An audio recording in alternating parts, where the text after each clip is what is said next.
Hello दोस्तों, SJS Oxford YouTube channel में आपका फिर स्वागत है। हम संस्कृत व्याकरण प्रवेशिका से संबंधित अध्ययन कर रहे हैं जो बाबूराम सक्सेना कृति है। यानी संस्कृत व्याकरण प्रवेशिका का ये प्राकथन पढ़ाया जा रहा है, जिसमें हम पहली क्लास ले चुके हैं। आज हमारी ये दूसरी क्लास है। इससे पहले हमने संस्कृत व्याकरण के परिचय एवं यास्क मुनि से संबंधित पर चर्चा की थी। आज की इस वीडियो में हम पाणिनि से संबंधित अध्ययन करेंगे जो निम्न प्रकार है।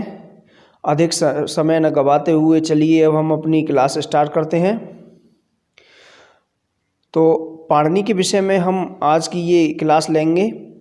तो चलिए देखो, पाणिनि अत्यंत संक्षिप्त रूप में एक विस्तृत भाषा का अति सुसंयत और सुदृढ़ व्याकरण लिखने हेतु संसार में प्रसिद्ध हुए।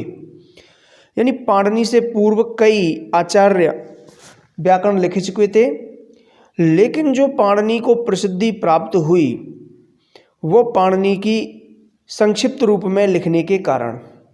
पाणिनि ने एक विस्तृत भाषा को अत्यंत संक्षिप्त रूप में लिख दिया, अत्यंत संक्षिप्त रूप में लिख दिया। इसलिए पाणिनि जी को काफ़ी प्रसिद्धि मिली। उनकी अष्टाध्यायी में ये सभी सूत्र बहुत ही संक्षिप्त रूप में लिखे गए।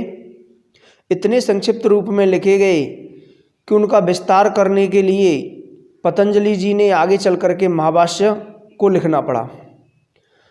तो बस यही समझ लीजिए आप कि एक विस्तृत भाषा का संक्षिप्त रूप में व्याकरण तैयार करना यही पाणिनि की प्रसिद्धि का मुख्य कारण था। क्लियर हुआ?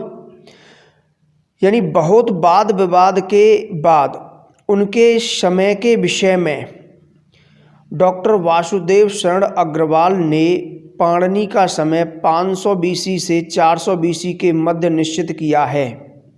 क्लियर हुआ? यानी उनका जो समय है ये 500 BC से 400 BC के मध्य निश्चित किया है। ये किसके द्वारा तय किया गया है? डॉक्टर वासुदेव शरण अग्रवाल के द्वारा। बहुत वाद विवाद, ये शब्द भी पकड़ लीजिए। बहुत विवाद के बाद में ये तय हुआ, और वो भी डॉक्टर वासुदेव शरण अग्रवाल जी ने ये कहा कि इनका जो जन्म है वो 500 BC से 400 BC के मध्य हुआ होगा। ये निश्चित किया डॉक्टर वासुदेव शरण अग्रवाल ने। लेकिन ये जो समय है ये निर्धारित समय मतलब निश्चित तरीके से, प्रमाणिक तरीके से नहीं कहा जा सकता, लेकिन छोटे मोटे प्रमाणों के आधार पर ये जो वासुदेव शरण अग्रवाल थे इन्होंने इसको तय किया कि लगभग 500 BC से 400 BC के मध्य इनका जो निर्धारित समय है ये तय किया जाता है। तो वहीं मैक्स मूलर एक विदेशी आचार्य हैं और लेखक हैं, और ये जो है तुम्हारे डॉक्टर वासुदेव शरण अग्रवाल ये भारतीय हैं। तो ऑथेंटिक चीज़ तो हम भारतीय की ज़्यादा अवेलेबल मानेंगे। क्लियर हुआ? तो वहीं मैक्स मूलर ने इनकी जन्म तिथि 350 BC निर्धारित किया है। मैक्स मूलर ने कहा कि चलो भाई देखो 500 है, 500 में से 50 यानी कि 500 से 400 BC के मध्य हुआ है। तो 500 से 400 BC के मध्य हुआ है, तो ये जो डेट है ये तो इससे भी कम पड़ गई। ठीक है ना? 400 में से 50 घटा दीजिए, 400 में से और 50 घटाएंगे तब जाकर के क्या आएगा? 350 BC आएगा। तो मैक्स मूलर जी जो है डॉक्टर वासुदेव शरण अग्रवाल से और पीछे का समय बताते हैं 50 ईयर्स। ये बात आपको ध्यान होनी चाहिए। क्लियर हुआ? यहाँ तक समझ में आया? जो कात्यायन एवं पतंजलि से पूर्व है, ये जो 350 BC जो समय निर्धारित किया है ये कात्यायन और पतंजलि से पूर्व का समय माना जाता है। क्लियर हुआ? तो यहाँ तक की मेन बात ये है कि पाणिनि के निश्चित समय पीरियड के बारे में तो मैक्स मूलर ही बताते हैं कि उनका जो टाइम पीरियड है, उनका जो जन्म काल है, ये 350 BC के मध्य हुआ है। ठीक है, BC में हुआ है, मध्य नहीं। लेकिन डॉक्टर वासुदेव शरण अग्रवाल ये निश्चित करते हैं कि उनका जो जन्म है वो 500 BC से 400 BC के मध्य कहीं भी हुआ होगा। लेकिन मैक्स मूलर यही कहते हैं कि नहीं, 400 से भी 50 ईयर्स पश्चात हुआ है। ठीक है ना, जो कात्यायन और पतंजलि से पूर्व का माना जाता है, यानी 350 BC से 350 BC के पश्चात भी कात्यायन और पतंजलि का जन्म हुआ है। इससे ये बात निर्धारित होती है। चलिए पाणिनि जी के अब जीवन के विषय में हम अध्ययन करेंगे। तो पाणिनि के जीवन के विषय में केवल इतना ज्ञात है कि वह अटक जिले के सालातुर नामक ग्राम के निवासी थे। किस जिले के? अटक जिले, ये निर्धारित है, अटक जिला। और ये गांव का नाम है उनका सालातुर, यानी अटक जिले के सालातुर नामक गांव के ये निवासी थे। यह पतंजलि के महाभाष्य से पता चलता है, यानी इनका एक ऑथेंटिक प्रमाण मिल चुका है। पतंजलि के महाभाष्य में इनके जिले, इनके जन्म के जिले और इनके जन्म के गांव के बारे में व्याख्या की गई है। तो पतंजलि के महाभाष्य से ये बात पता चलती है कि ये अटक जिले के सालातुर नामक ग्राम के निवासी माने जाते हैं। ये पतंजलि के महाभाष्य में ये बात बताई गई है। लेकिन ये अटक जिला जो वर्तमान में कहाँ पे है, ये पाकिस्तान में पड़ता है। क्लियर हुआ ना, यानी जो अटक जिला है ये पाकिस्तान में पड़ता है। तो पाकिस्तान के अटक जिले के सालातुर नामक गांव में इनका जन्म हुआ था। ये पतंजलि के महाभाष्य से हमें मालूम होता है। माता दाक्षी थी, माता दाक्षी देवी। इनकी माता का क्या नाम है? दाक्षी देवी, यहाँ लिख सकते हैं दाक्षी। इनकी माता का नाम दाक्षी देवी था। कथा सरित सागर के चतुर्थ तरंग की कथा के अनुसार, देखो कथा सरित सागर जो है ये तरंगों में बटा हुआ है। तो इसका जो चतुर्थ तरंग है उसकी कथा के अनुसार, यानी चतुर्थ तरंग की कथा के अनुसार, किसकी, कौन सा ग्रंथ है? कथा सरित सागर। किस में बटा हुआ है? तरंगों में बटा हुआ है। कथा सरित सागर की, देखो पूछा भी जा सकता है आपसे, क्योंकि ये बाबूराम सक्सेना कृति में इसका उल्लेख किया गया है। और जो जो शब्द बाबूराम सक्सेना कृति में उल्लिखित है वो आपसे किसी भी तरीके से पूछा जा सकता है, उसको आउट ऑफ सिलेबस नहीं मान सकते हैं। क्लियर हुआ ना, वो आउट ऑफ सिलेबस की रेंज से क्या है, बाहर नहीं है, यानी वो आउट ऑफ सिलेबस में नहीं है, वो इसी सिलेबस में है। तो पूछा जा सकता है कि कथा सरित सागर की किस में बटा हुआ है? तरंगों में बटा हुआ है। तो चतुर्थ तरंग की कथा के अनुसार उनके जो गुरु हैं उनको उपवर्ष का नाम बताया गया है, यानी पाणिनि जी के जो गुरु थे वो उपवर्ष बताए गए हैं। और इनकी माता का नाम बताया गया है दाक्षी देवी। क्लियर हुआ, यानी ये उपवर्ष के क्या थे? ये उपवर्ष के शिष्य माने जाते हैं, ये उपवर्ष के शिष्य थे। यहाँ तक क्लियर हुआ। तो यानी इनके जो माता हैं, एक बार कंफर्म करते हैं। चलो एक बार हम डिटेल्स से थोड़ी सी यहाँ पे देखो। चलो इनका जो जन्म काल है वो कितना है भाई? जन्म काल में वैसे तो इनके में वाद विवाद है, लेकिन वासुदेव शरण अग्रवाल के अनुसार 500 BC से क्या माना गया है? 400। हाँ, तो इनका जो जन्म काल है ये 500 BC से 400 BC तय किया गया है। लेकिन मैक्स मूलर इस जन्म के बारे में क्या कहते हैं? जो मैक्स मूलर हैं, विदेशी वैज्ञानिक हैं, ये बताते हैं इनके जन्म के बारे में 350 BC निर्धारित करते हैं, जो पतंजलि और कात्यायनी से पूर्व के माने जाते हैं। इनकी जो माता का नाम बताया जाता है, इनकी माता का नाम दाक्षी देवी बताया जाता है। क्लियर हुआ। लेकिन इनके जो गुरु हैं उनका क्या नाम बताया गया है? उपवर्ष। गुरु जो है कौन है? उपवर्ष। इनके गुरु का नाम बताया गया उपवर्ष या वर्ष। दोनों नाम हैं उपवर्ष या वर्ष। क्लियर हुआ। ये जो माता का नाम बताया गया है दाक्षी देवी, गुरु का नाम बताया गया है उपवर्ष या वर्ष। जो कथा सरित सागर के चतुर्थ तरंग के आधार पर बताया गया है। इनका जो जहान बताया गया है, जन्म स्थान, जन्म स्थान वैसे तो पाकिस्तान में पड़ता है। जिला कौन सा है? इनके ज़िले की अगर बात करें तो अटक ज़िला है। कौन सा ज़िला है? अटक ज़िला है। इनका गांव कौन सा है? गांव है सालातुर। ये किस आधार पर कही गई है? पतंजलि के महाभाष्य के आधार पर बताया गया है। पतंजलि के महाभाष्य के आधार पर इनके जन्म स्थान को निर्धारित किया गया है। कथा सरित सागर के चतुर्थ तरंग की कथा के अनुसार इनके गुरु को निश्चित किया गया है और मैक्स मूलर और डॉक्टर वासुदेव शरण अग्रवाल के द्वारा इनका जन्मकाल तय किया गया है। ये बातें सिर्फ आपको 4 फ्रेमों में याद रखनी है। क्लियर हुआ। लेकिन इनके पिता का नाम अज्ञात है, यानी इनके जो पिता हैं, पिता का नाम क्या है? अज्ञात है, यानी नहीं बताया गया है। कोई भी ऐसा सोर्स नहीं है जो इनके पिता का नाम बताता हो। चलिए नेक्स्ट और आगे चलते हैं हम। पाणिनि को कात्यायन, व्याधि तथा इंद्रदत्त के समकालीन माना जाता है, यानी ज़्यादा टाइम अंतर नहीं था। कात्यायन, व्याधि तथा इंद्रदत्त ये सब लगभग समकालीन माने जाते हैं। लगभग थोड़ा बहुत 50-100 ईयर का ही फर्क था। जनश्रुति के आधार पर, जनश्रुति मतलब लोगों के सुनने के आधार पर कहा जाता है कि पाणिनि संस्कृत अध्ययन में अधिक प्रखर नहीं थे, यानी अधिक बुद्धिमान नहीं थे। संस्कृत अध्ययन में अधिक जानकार नहीं थे। इससे निराश होकर उन्होंने तपस्या की। उनकी तपस्या से प्रसन्न होकर भगवान शिव शंकर ने 14 बार डमरू बजाया। इसी ध्वनि समूह से 14 सूत्रों का निर्माण पाणिनि द्वारा किया गया।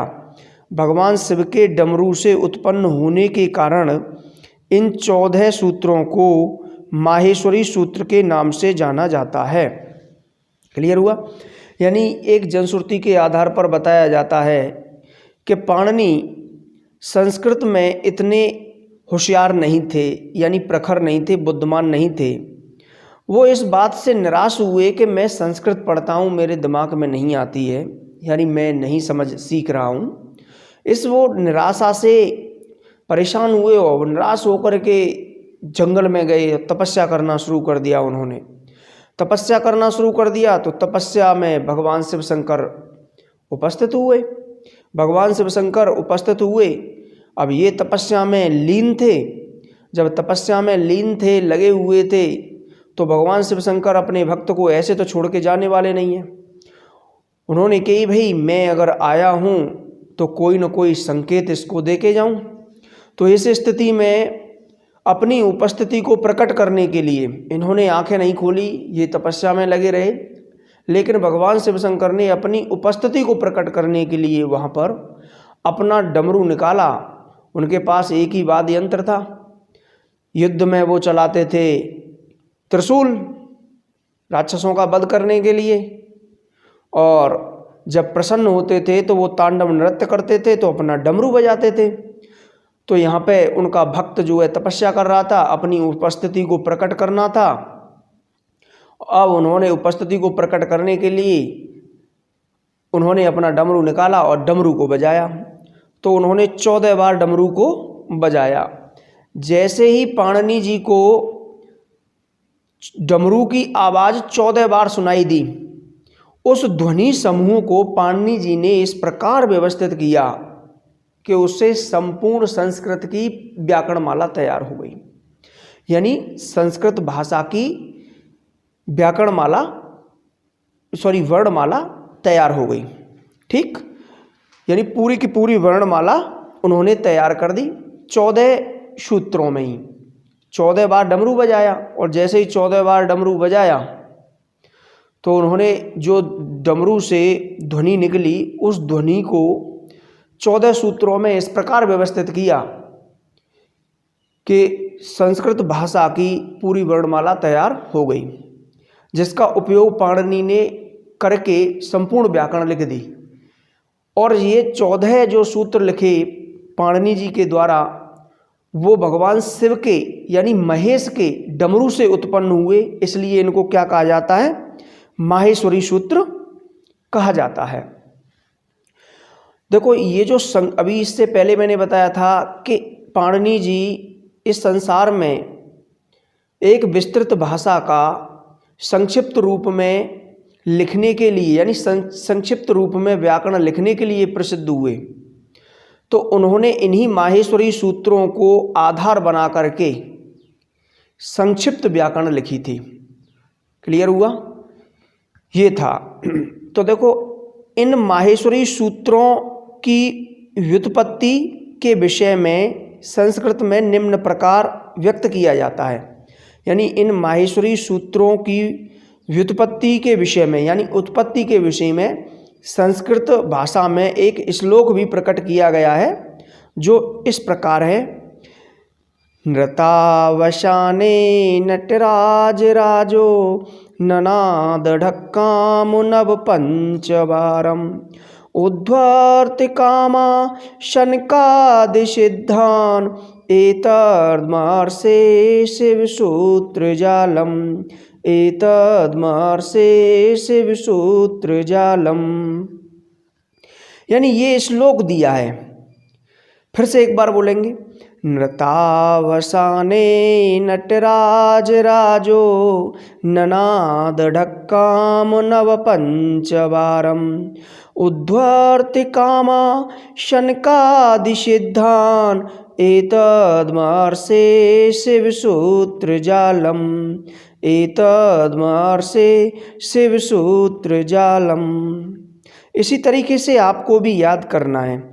अगर इसको याद कर लेंगे तो फिर आप भूलोगे नहीं कि भगवान शिव शंकर की कृपा से पाणिनि जी को क्या प्राप्त हुआ? ये माहेश्वरी सूत्रों की प्राप्ति हुई। चलो इसका अर्थ हम पढ़ते हैं। जो अभी हमने सूत्र जो है श्लोक पढ़ा था, जिसको देखो नृत्य, नृत्य के अवसान माने समाप्ति पर। नृतावसाने, नृत्य कौन सा करते हैं शिव शंकर जी? तांडव नृत्य करते हैं। और पार्वती जी करती हैं लास्या नृत्य करती हैं। ये आपको ध्यान होना चाहिए। क्लियर हुआ? तांडव नृत्य अवसान माने है समाप्ति, यानी तांडव नृत्य की समाप्ति पर नटराज माने हैं नटों के जो राज हैं, नटराज राजो अर्थात नटराजों के जो भूत प्रेतों के जो राजा हैं, ईश्वर हैं, वो हैं शिव। नटराज शिव ने सनक आदि ऋषियों की, सनक इत्यादि ऋषियों की उद्धर्त कामा, सनक देखो ये रहा सनक आदि सिद्धान, सनक आदि ऋषियों की सिद्धि और कामना का, उद्धर्त माने पूर्ति के लिए, उद्धर्त कामा ये रहा सिद्धान यानी सिद्ध ऋषियों की, उद्धर्त कामा यानी ऋषियों की सिद्धि और कामना की पूर्ति के लिए नवपंच यानी नवपंचवारम, 9 + 5, नव माने 9, पंच माने 5, बारम माने 12, 9 और 5 बार ढक्काम माने होता है डमरू बजाया। क्लियर हुआ? डमरू बजाया। इस प्रकार 14 सूत्रों का एतद्म अर्षे इस प्रकार यानी शिव सूत्र जालम, शिव सूत्र का ये जाल यानी वर्णमाला प्रकट हुई या बन गई। क्लियर हुआ? तो ये चीज़ यहाँ आपकी समझ में आई है। देखो अभी जो मैं पहले आपको कहानी के माध्यम से समझा रहा था, यहाँ श्लोक के माध्यम से समझाया गया है कि नृतावसाने नटराज राजो, कि नृतावसाने अर्थात नृत्य की समाप्ति पर नटराज राजो, नटों के जो ईश्वर हैं, राजा हैं, अर्थात भगवान शिव ने यहाँ देखो उद्धर्त कामा माने होता है, उद्धर्त माने पूर्ति के लिए, काम माने इच्छाएं, सनक आदि सिद्धान, सनक आदि ऋषियों की सिद्धान ऋषियों की कामना को पूर्ति के लिए, उद्धर्त माने पूर्ति के लिए, काम माने इच्छाएं पूर्ति के लिए। किस किस की इच्छाएं? सनक आदि ऋषियों की इच्छाओं की पूर्ति के लिए नृत्य की समाप्ति पर भगवान शिव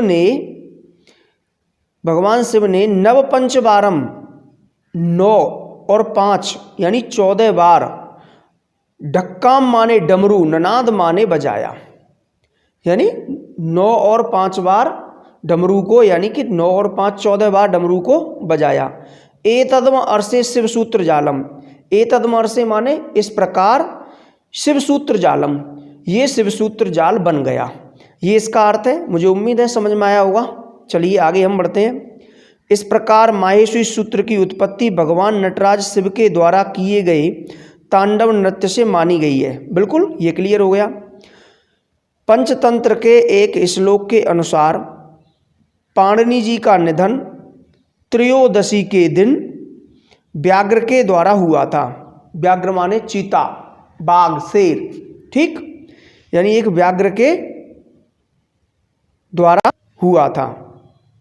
इस तिथि को व्याकरण विद्वान आज भी व्याकरण नहीं पढ़ते और पढ़ाते हैं।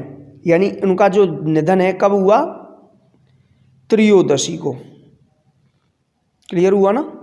किसके हाथों हुआ भैया? किसके द्वारा? ये एक व्याघ्र थे, व्याघ्र आदमी नहीं था, यानी चीता, इनकी शिकार हो गई थी, उन्होंने शिकार कर लिया था, ठीक, आहार बना लिया व्याघ्र ने पाणिनि जी को। और वो दिन कौन सा था? त्रयोदशी थी। तो त्रयोदशी एक दुख भरा दिन आया जिसमें हमारे पाणिनि जी का निधन हुआ। इस दिन जो अच्छे व्याकरणाचार्य होंगे वो न संस्कृत पढ़ेंगे और ना ही पढ़ाएंगे। तो ये यहाँ तक जर्नी रही आपकी जो है पाणिनि के विषय में। इससे आगे है उनकी कृति। उन्होंने केवल एक मात्र कृति लिखी जिसका नाम है अष्टाध्यायी। अष्टाध्यायी एक बहुत ही पॉपुलर यानी प्रसिद्ध कृति रही थी।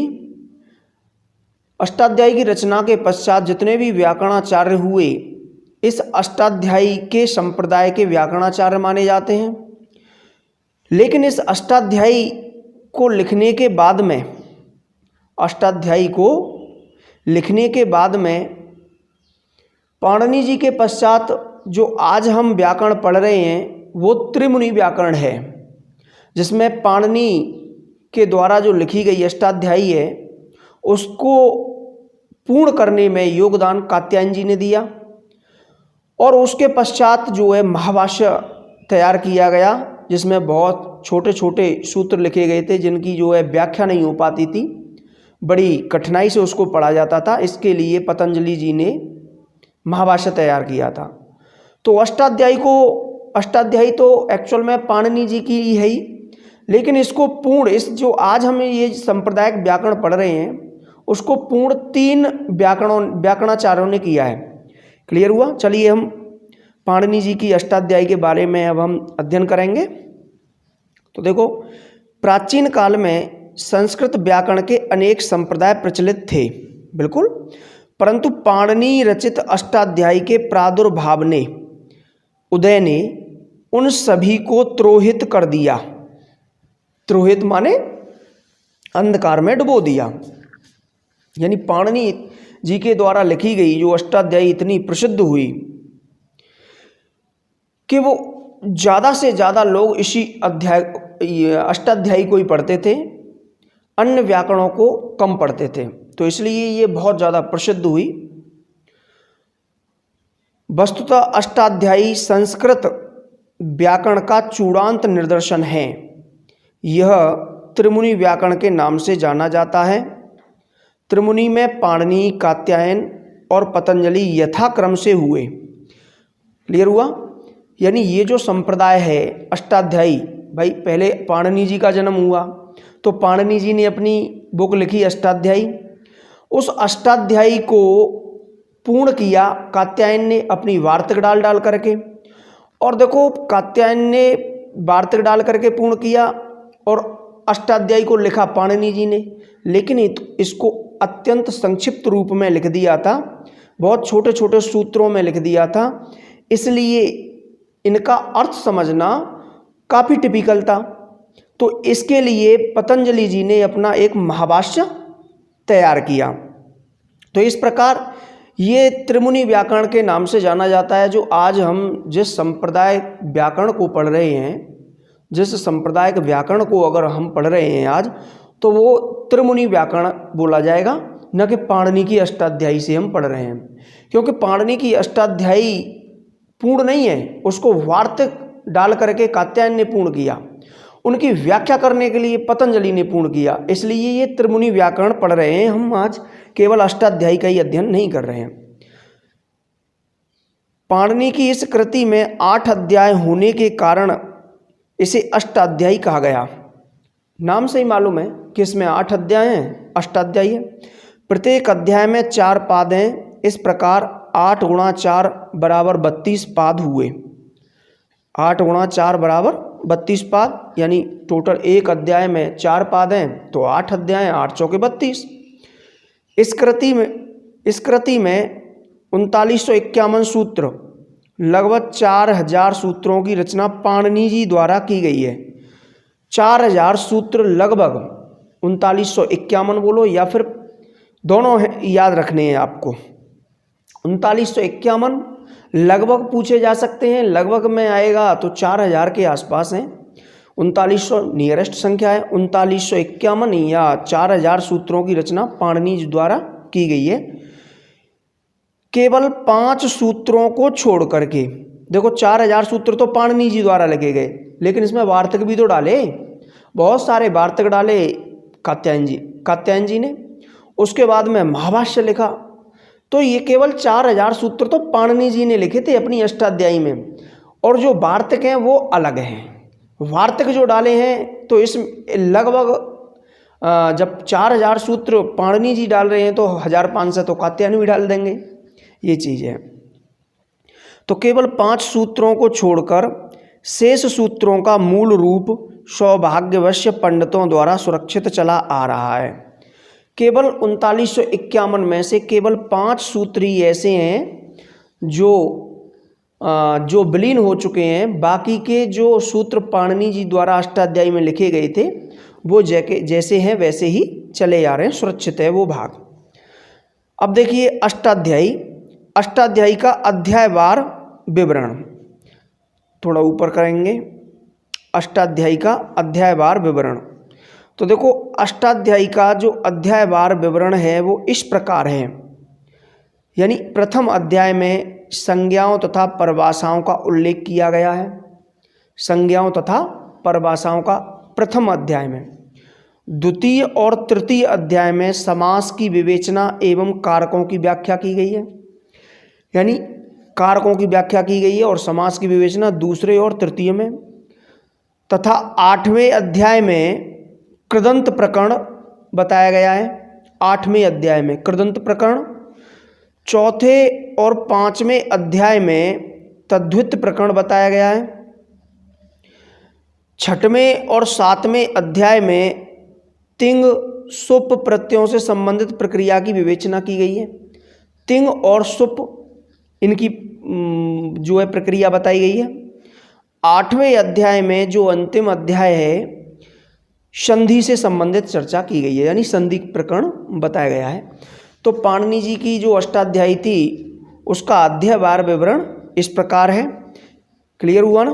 तो पहले अध्याय में संज्ञाएं और परिभाषाएं, दूसरे और तीसरे में जो बताई गई हैं समास और कारक बताए गए हैं। चौथे और 5वें में तद्धित प्रकरण बताया गया है, चौथे 5वें में। 6वें में और 7वें में तिंग सुप प्रत्ययों से संबंधित प्रक्रिया की गई है। और 8वें अध्याय में तद्धित प्रकरण बताया गया है, सॉरी तद्धित नहीं, संधि प्रकरण। और 8वें अध्याय में ही कृदंत प्रकरण की चर्चा की गई है। तो क्लियर हुआ यहाँ तक? चलिए अब हम देखेंगे। देखो अष्टाध्यायी की रचना में पाणिनि ने अपना ध्यान संक्षेपातिशय पर बहुत केंद्रित रखा है। यानी पाणिनि जी ने जो अष्टाध्यायी रखी तो अपना जो ध्यान रखा वो संक्षेपातिशय पर रखा। संक्षेपातिशय मतलब संक्षेप में भी संक्षिप्त, यानी एक तो होती है संक्षेप यानी शॉर्ट रूप बता दीजिए, लेकिन संक्षेपातिशय का मतलब होता है भैया अत्यंत संक्षिप्त, है ना, अत्यंत संक्षिप्त रूप में पाणिनि जी द्वारा की गई है रचना इसकी। नेक्स्ट है, इसीलिए अष्टाध्यायी के दुर्गम स्वभाव हेतु विस्तृत हेतु, दुर्गम स्वभाव के विस्तार हेतु, यानी जब संक्षेप में लिखा तो इसका जो स्वभाव है काफ़ी जटिल हो गया। जब इसका स्वभाव है काफ़ी जटिल हो गया तो इसका विस्तार करने के लिए ही पतंजलि जी ने महाभाष्य की रचना हुई, या कि पतंजलि जी ने जो सूत्र थे काफ़ी संक्षिप्त थे, उन संक्षिप्त सूत्रों को विस्तार रूप में देने के लिए, अच्छे तरीके से समझाने के लिए पतंजलि जी ने महाभाष्य तैयार किया। ठीक है ना। तो बहुत सारे ऐसे सूत्र हैं, इनमें बहुत छोटे छोटे सूत्र हैं। जैसे बोल दिया चुटु, बताइए, बहुत सिंपल सा सूत्र है। चुटु में 2 वर्ण हैं, इसमें बताया गया है कि पूरा च वर्ग आ गया और इसमें ट वर्ग आ गया। तो बताइए, इन सारी चीज़ों की एक्सप्लेनेशन करने के लिए पतंजलि जी ने अपना महाभाष्य तैयार किया। देखो, अष्टाध्यायी को संक्षेप करने हेतु 6 साधनों का आश्रय लेना पड़ा। यानी अष्टाध्यायी को पाणिनि जी द्वारा जो संक्षेप में लिखा गया, उसके लिए पाणिनि जी ने 6 साधन अपनाए, 6 हथियार अपनाए। ये लिख लो, समझ लो। यानी 6 साधनों के माध्यम से पाणिनि जी ने अपनी अष्टाध्यायी को अत्यंत संक्षेप में लिख दिया। यानी इन्हीं 6 साधनों के प्रयोग से पाणिनि जी ने अपनी अष्टाध्यायी को संक्षेप में भी अत्यंत संक्षिप्त, संक्षेप में तो सब लिखते हैं, लेकिन अत्यंत संक्षिप्त संक्षेपातिशय में लिख दिया। क्लियर हुआ। जो निम्न प्रकार हैं, कौन कौन से हैं देखो। सबसे पहले नंबर पे है प्रत्याहार। प्रत्याहारों का उपयोग किया। प्रत्याहारों का उपयोग करके पाणिनि ने बड़ी बड़ी वर्णों को जोड़ करके एक केवल 2 मूल वर्णों में ही लिख दिया प्रत्याहार, जिनके बारे में चर्चा करेंगे। अनुबंध भी बताए, कुछ गढ़ व्यवस्था भी बताई, संज्ञाएं भी बताई, जिनके बारे में हम पढ़ेंगे। घ, सट, श्लू, टी, घू, प्रभृति। मैंने कुछ यहाँ संज्ञाएं डाल दी हैं। नेक्स्ट है अनुवृत्ति। नेक्स्ट क्या है? अनुवृत्ति। और जगह जगह कई सूत्रों के लागू होने वाले स्थानों के लिए पूर्वत्रा सिद्धम, ये सूत्र काम करता है। ये रहा पूर्वत्रा सिद्धम। देखिए, अब यहाँ पे जो है, एक मिनट, थोड़ा सा संक्षिप्त में करना पड़ेगा। तो पाणिनि ने जो अष्टाध्यायी को अत्यंत संक्षेप में लिखा, उसके लिए 6 साधन बताए, यानी 6 प्रक्रियाएं, ऐसे भी बोल सकते हैं। 6 प्रक्रियाओं का उपयोग किया पाणिनि जी ने। तो वो 6 प्रक्रियाएं कौन कौन सी हैं? प्रत्याहार, अनुबंध, गढ़, संज्ञाएं, 4 हो गई। 5वीं है अनुवृत्ति, 6वीं है पूर्वत्रा सिद्धम। तो ये 5 प्रक्रियाओं के माध्यम से पाणिनि जी ने इतने विस्तृत भाषा के व्याकरण को अत्यंत संक्षिप्त रूप में लिख दिया। क्लियर हुआ?